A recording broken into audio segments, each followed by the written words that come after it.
کیا امریکہ ایران کے خلاف نئی عالمی جنگ چاہتا ہے؟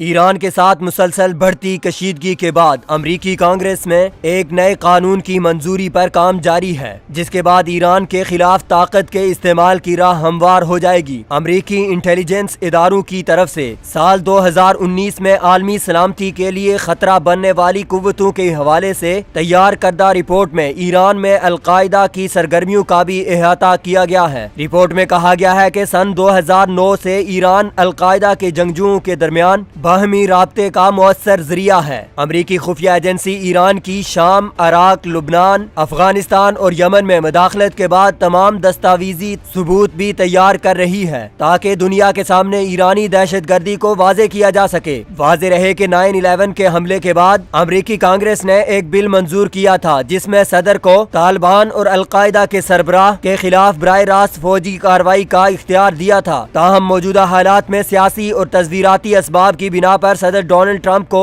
ایران کے خلاف فوجی کارروائی کی اجازت دینا کافی پیچیدہ ہے۔ دوسری جانب امریکی صدر ڈونلڈ ٹرمپ کی انتظامیہ کے عہدیداران کا کہنا ہے کہ واشنگٹن مشرق وسطیٰ کے چھوٹے ملک لبنان میں استحکام کا خواہاں ہے اور بیروت کے ساتھ کسی قسم کی کشیدگی نہیں چاہتا۔ لبنان میں موجودہ سیاسی اور سیکیورٹی بحران کو مزید ہوا دینے کی کوشش نہیں کی جائے گی، مگر ساتھ ہی ساتھ لبنان میں ایران نواز ملیشیا حزب اللہ کو نکیل ڈالنے کے لیے اس پر پابندیوں کے نفاذ میں کوئی کسر بھی نہیں چھوڑی جائے گی۔ امریکہ نے نئی لبنانی حکومت میں 3 حزب اللہ ملیشیا کے وزراء کے ساتھ کسی قسم کی نرمی نہ برتنے کا عندیہ بھی دیا ہے۔ حزب اللہ کے نمائندوں کے خلاف امریکہ نئی پابندیاں بھی عائد کر رہا ہے۔ سوال یہ ہے کہ کیا واقعی امریکہ ایران اور ایرانی ملیشیاؤں کے خلاف سخت اقدامات کرے گا؟ کیا امریکہ ایران کے موجودہ نظام حکومت کو ختم کرنا چاہتا ہے؟ کیا امریکہ مشرق وسطیٰ میں ایرانی ملیشیاؤں کی روک تھام کے لیے عالمی دنیا کو یکجا کر پائے گا؟